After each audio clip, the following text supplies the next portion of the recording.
Finally, we have ended 2020. We embraced 2021 with open arms. And now we're 1 week in. So I wanted to talk about how things are going with the new year, considering that everyone was so excited for 2020 to end. Why not take a look and just reflect on how things are going 1 week in? January 1st, everyone is excited to welcome 2021. Granted, we are still in the middle of a pandemic, but the light at the end of the tunnel is getting bigger and bigger. Why? Because we have the vaccines now, and it's not just one, not two, but three. We have Pfizer, Moderna, and AstraZeneca. That is a lot to choose from. But on the other side of that, there is the logistics of actually getting those vaccines into people's arms. There have been roughly 17.3 million vaccines that have been distributed, but only 5.3 million that have actually been injected into people's arms.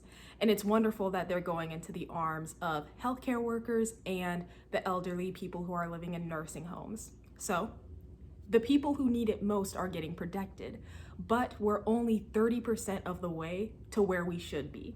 So that is room for improvement. Let's try to think positively about these sort of things.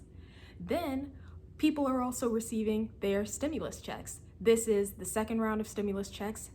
Finally, they are here after so much debate, work, organization, negotiation within Congress. They have finally decided to give people $600. And that is much needed, especially considering the toll that the pandemic has had on the economy, people's ability to work.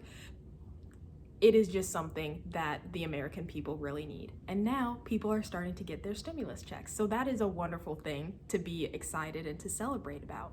January 5th, we have the next big election for the Georgia Senate runoffs.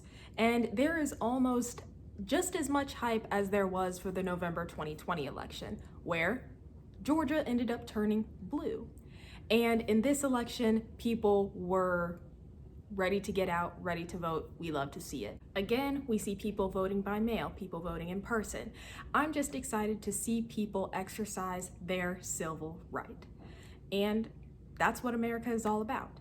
So the seats end up getting won by 2 Democrats. This red state is now even more blue. It fills me with so much joy to see that one of those seats is won by Reverend Raphael Warnock.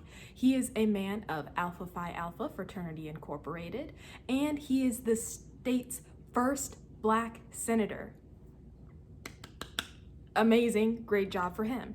The second seat is won by Jon Ossoff, and he is the son of immigrants. He's also Jewish. Jon Ossoff is going to be the youngest senator at 33 years old.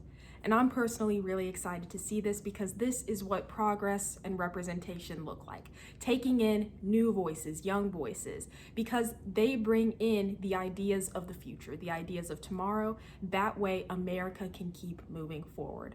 So, congratulations, Georgia, and congratulations to the voters. On January 6th, me, my mom, and my sister, we are out running errands, and we are listening to the ratification of the Electoral College. It's about 2 p.m., we're running errands, and we start off hearing them in this official constitutional language talk about the ratification. Then they get to Arizona. Someone objects to the Electoral College results from Arizona, and that starts that 2-hour process, which when I think about it, it's basically people, elected officials, saying that they reject the will of the people that also elected them. So it's frustrating, to say the least, that some of these members of Congress are trying to take away and reject what it is that the American people have said. The American people have spoken, and that is, 170 million voices telling you Biden and Harris won, Trump and Pence did not. So it is respectable to listen to the people, because that is what America is all about, and that is what democracy is about.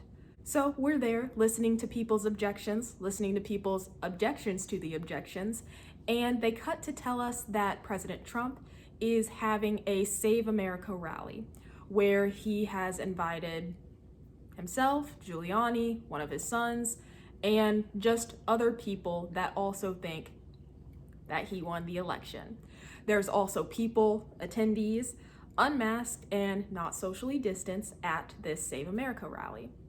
We go back to listening to more of people's objections and objections to the objections, and suddenly they say that the protesters are now on the steps of the Capitol, that they have rushed past the fortifications and the barricades, and they're on the steps. And by now it's probably 2:30, 2:45, and we're going, what? People just made it past the barricades and onto the steps? Are we not going to talk about how this happened? And then the House floor ends up getting evacuated. People have to go back to their offices to undisclosed locations, all those kinds of things. And for the rest of the day, we are just listening to how things get from bad to worse. Because they start out on the steps, then they get into the dome, then they get into people's offices, they get onto the House floor.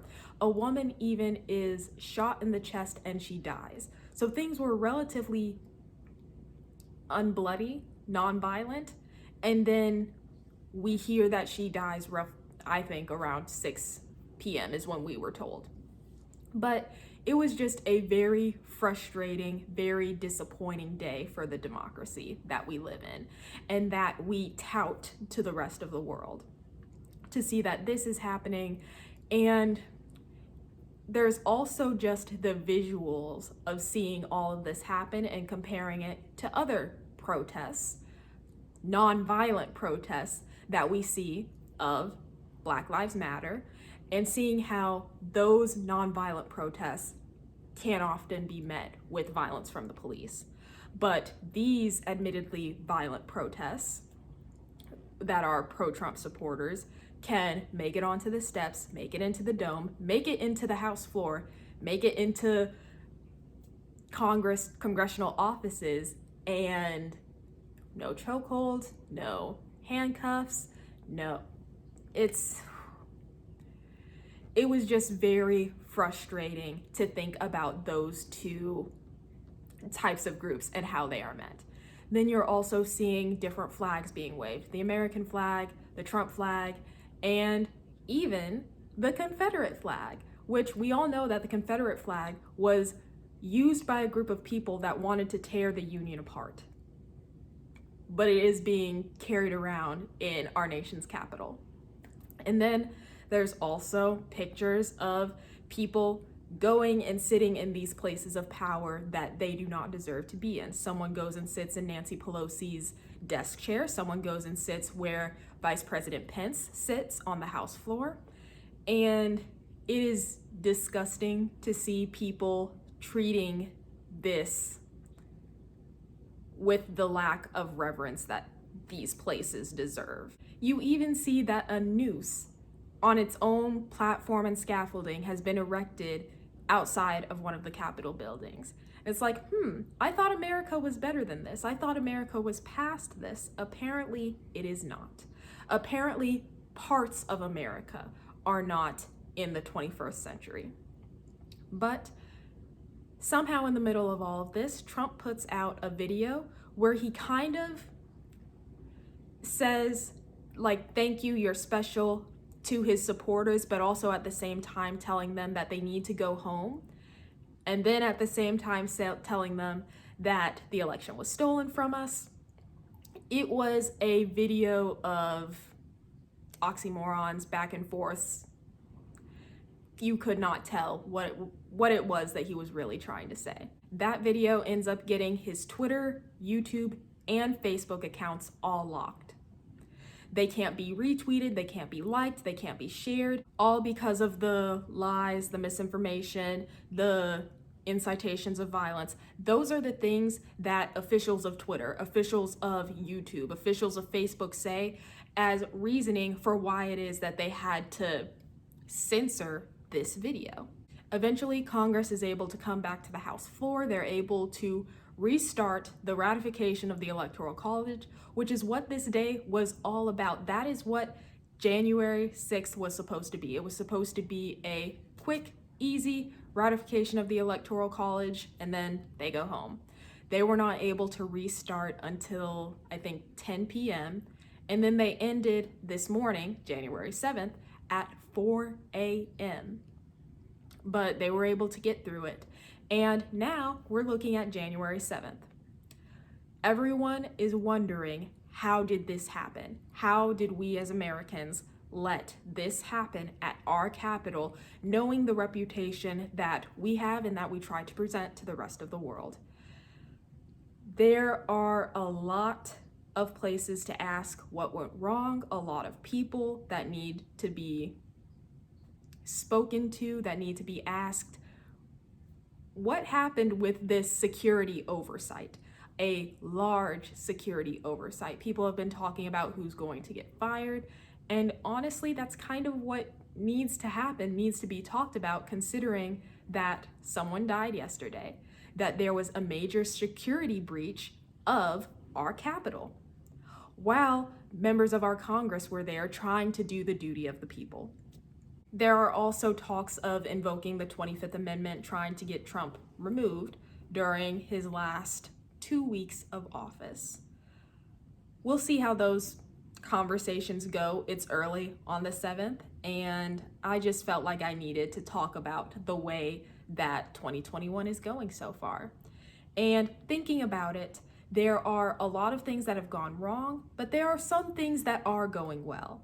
There are flaws in our nation, but despite all of that, America does try to do better. America does try to overcome those sins and mistakes, weaknesses of our past, which we all need to do our part in trying to make America a better place, a more equitable place, a more inviting place to be the nation that we present to the rest of the world. It is going to take effort to make 2021 a better year, and it's going to take all of our combined efforts to make that happen. But at the end of the day, at least it's not 2020.